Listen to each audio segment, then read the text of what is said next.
चलिए जय हिंद सभी को। कैसे आप सभी? उम्मीद करते हैं कि बहुत ही बेहतर होंगे। आप देख रहे हैं एमके एग्जाम साथी, मैं हूं आपका दोस्त एमके सर। आज हम लोग बात करेंगे बहुत ही इंपॉर्टेंट जो टॉपिक होगा उस पे कि कैसे हमारा प्लास्टर ऑफ पेरिस बनता है, कैसे धोवन सोडा बनता है, या कैसे हमारा ब्लीचिंग पाउडर बनता है। तो आप लास्ट तक बने रहिएगा और बातों को बहुत ही गहराई से समझिएगा। देखिए, सबसे पहले तो बातचीत करेंगे हम लोग धोने वाला सोडा, और इनका कई नाम है। धोने वाला जो सोडा है इनका कई नाम है।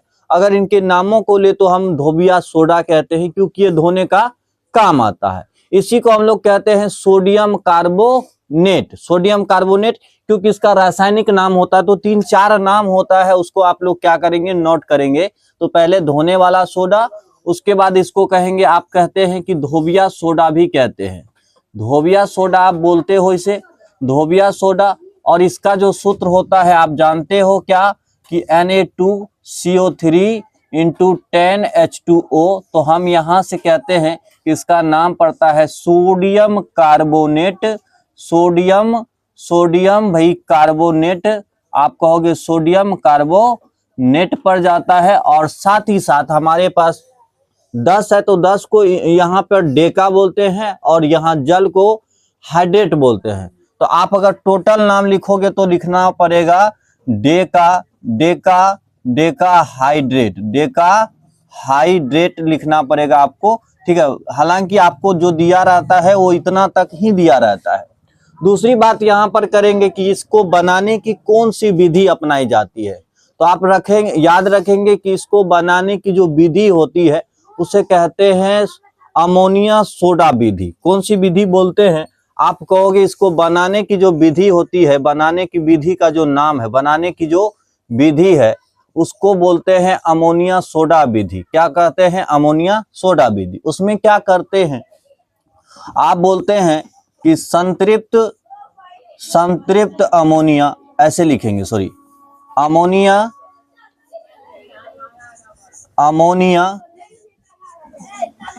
अमोनिया गैस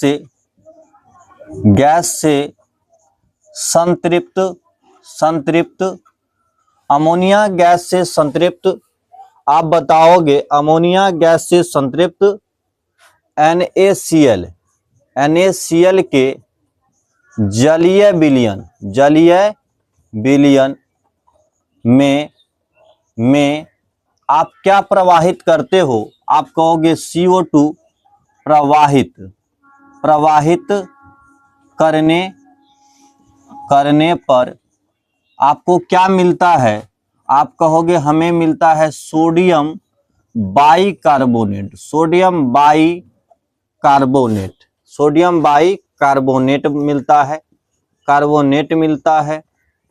मिलता है, ठीक है। आप कहोगे भैया जी आप सोडियम बाइकार्बोनेट क्यों प्राप्त कर रहे हो? क्योंकि आपको तो धोने वाला सोडा प्राप्त करना है, सोडियम कार्बोनेट प्राप्त करना है। तो एक्चुअल बात यह है कि सोडियम बाइकार्बोनेट को जब हम हीट करते हैं, यानी कि गर्म करते हैं, तब वहां से हमको क्या मिलता है? ये क्या आपका बना? आप कहोगे ऐसे करने पर आपको क्या प्राप्त होता है? आप कहोगे सोडियम बाइकार्बोनेट प्राप्त होता है।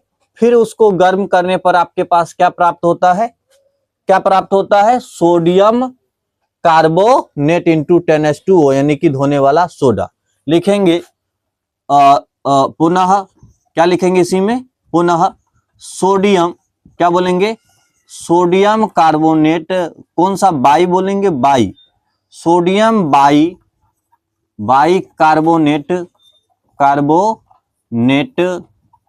को क्या कर देते हैं? गर्म कर देते हैं। गर्म करने पर आप बताओगे गर्म करने पर क्या मिलता है? आप कहोगे धोने वाला सोडा मिलता है। धोने वाला सोडा का आप बताओगे क्या नाम पड़ता है जी? ये आपका कहां पर बोलेंगे? धोने वाला सोडा। यहां से धोने वाला सोडा मिलेगा, लेकिन एक स्टेप और होगा, माफ करना, एक स्टेप और होगा कि कार्बोनेट को गर्म करने पर यहां पर आपको सिर्फ अभी सोडियम कार्बोनेट मिलेगा। क्या मिलेगा? अभी फिलहाल सोडियम कार्बोनेट मिलता है, ठीक है, कार्बोनेट मिलता है। स्टेप समझना, सबसे पहले तो हम क्या बना लिए, सोडियम कार्बोनेट बना लिए, सोडियम बाई कार्बोनेट बना लिए। उसके बाद उससे को गर्म करके क्या बना लिए, सोडियम कार्बोनेट बना लिए। फिर इसमें क्या मिला देते हैं, 10H2O रवाकरण का जल मिलाने से क्या मिलता है हमें, फिर से हमारा जो मेन चीजें चाहिए, क्या, Na2CO3 इंटू 10H2O। आप कहोगे कि ये पहला स्टेप सोडियम बाइकार्बोनेट, दूसरा स्टेप सोडियम कार्बोनेट। पुनः क्या बोलेंगे, पुनः सोडियम कार्बोनेट बोलेंगे, सोडियम कार्बोनेट, ठीक है। में यहां पर कैसे लिख दें, ये बीच में तो रहेगा ही। यहां तक तो हम लोग अभी फिलहाल पहुंच गए हैं कि इसको गर्म किए थे, इसको क्या किए, गर्म किए, और ये हमें मिल गया है। पुनः सोडियम कार्बोनेट में क्या करते हैं, 10 रवाकरण का जल मिलाते हैं, जल क्या करते हैं, मिलाते हैं। ये प्रोसेस रहा कौन चीज को बनाने का, किसको बनाने का, आप बताओगे किसको बनाने का। चलिए, इसका उपयोग क्या होगा आप बताएंगे, इसका उपयोग भी तो पूछा जाता है, तो उपयोग आपको कहां कहां मिलेगा। तो भैया इसका उपयोग आपको कागज बनाने में किया जाता है, किसमें, कागज बनाने में। देखोगे तो पहले तो दूसरी बात कपड़ा धोने में किया ही जाएगा। नॉर्मल चीजें लिखो जो तुम्हें पचे। आप पहले लिख दो कपड़ा धोने में, क्या लिखोगे, कपड़ा धोने में। कौन सा लिखो भैया, कपड़ा धोने में किसका उपयोग किया जाता है, आप कहोगे किसका उपयोग किया जाता है, धोने वाला सोडा का। चलिए आगे बढ़ते हैं। हमारे पास अब क्या है, विरंजक चूर्ण। अगर आपसे पूछूं कि विरंजक चूर्ण का फॉर्मूला क्या होता है, यानी कि अनुसूत्र क्या होता है, तो आप इससे पहले जाना कि विरंजक चूर्ण का क्या होता है।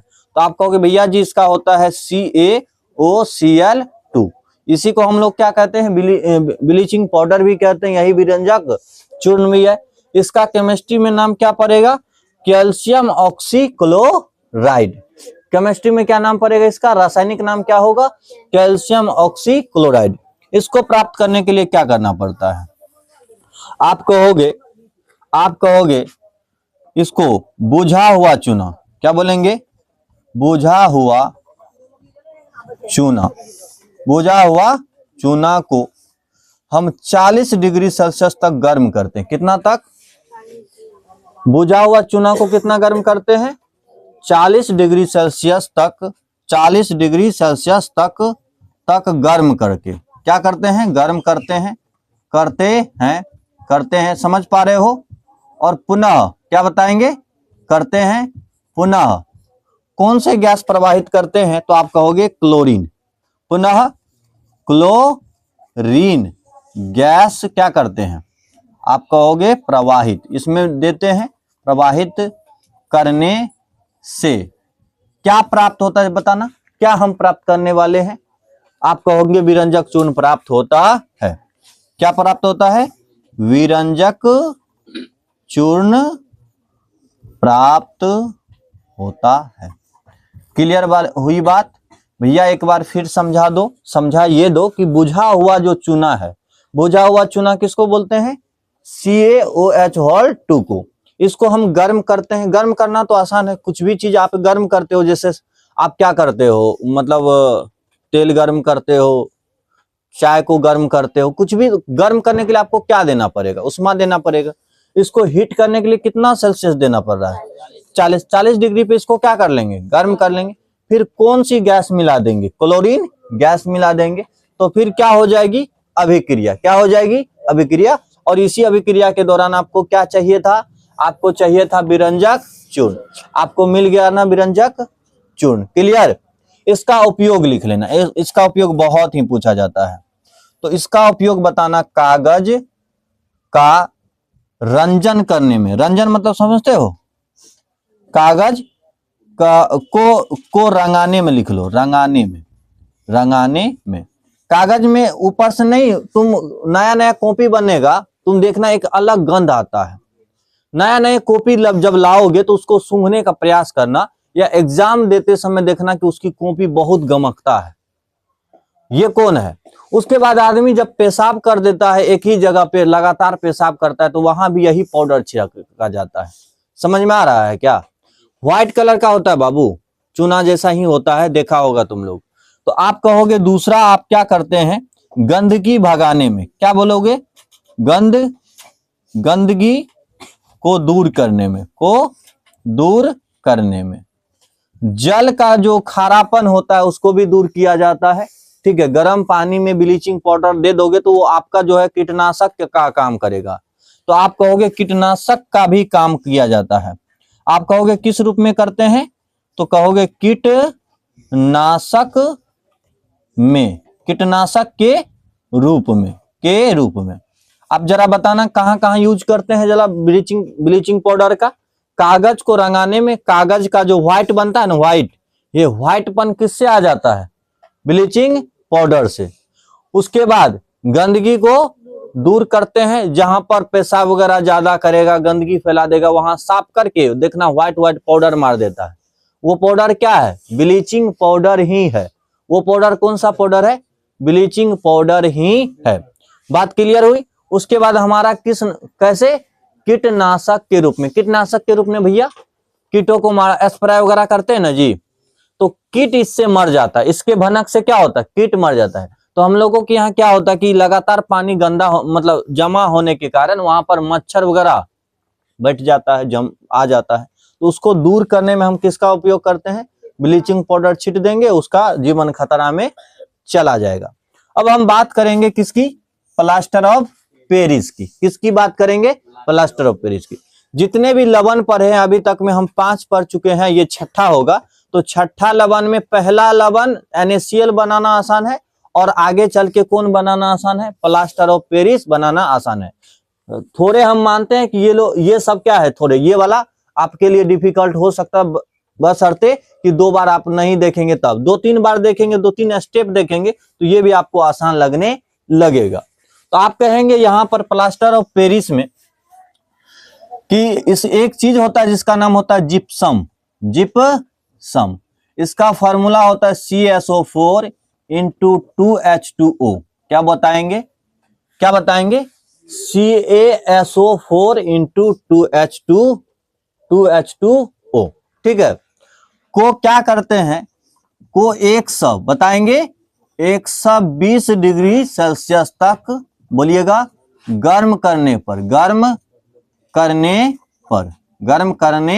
पर आप यहां पर लिखा हुआ देख पाएंगे, देख रहे हो क्या, इसको अपन क्या बोलते हैं, जिप्सम। बताएंगे एक बार, जिप्सी मत बोल देना फ्लो में, जिप्सम बोलना। क्या, जिप्सम को क्या कर रहे हैं, 120 डिग्री सेल्सियस तक गर्म करने पर हमें क्या प्राप्त होता है, आप कहोगे प्लास्टर ऑफ पेरिस प्राप्त होता है। आप कहोगे गर्म करने पर प्लास्टर, क्या बताओगे, प्लास्टर ऑफ पेरिस क्या होता है, पेरिस क्या होता है बताना, आप बोलोगे प्राप्त होता है। तो क्लियर हुई बातें कि भैया जिप्सम जिप्सम है एक पदार्थ, उसको हम क्या करेंगे, लाएंगे और उसको गर्म कब तक करेंगे भैया, 120 डिग्री सेल्सियस तक गर्म करेंगे। तो ऐसे इस पद्धति द्वारा, मतलब इस प्रोसेस के द्वारा हमें जो प्राप्त होगा वो कौन सा चीज प्राप्त होगा, तो इसमें ये लिख देना है। इसका 2 ही उपयोग है, याद रखना, सुन के लिख लेना, 2 ही उपयोग है, बहुत ही आसान है। पहला उपयोग करते हैं हम लोग इसको, पहला उपयोग आप बताओगे, लिख ही लो लेगा तो लिख ही लो, ठीक है। आप इसका उपयोग देना, आप मूर्ति बनाने में करते हैं, मूर्ति बनाने में पहला उपयोग क्या करते हैं बाबू, मूर्ति बनाने में।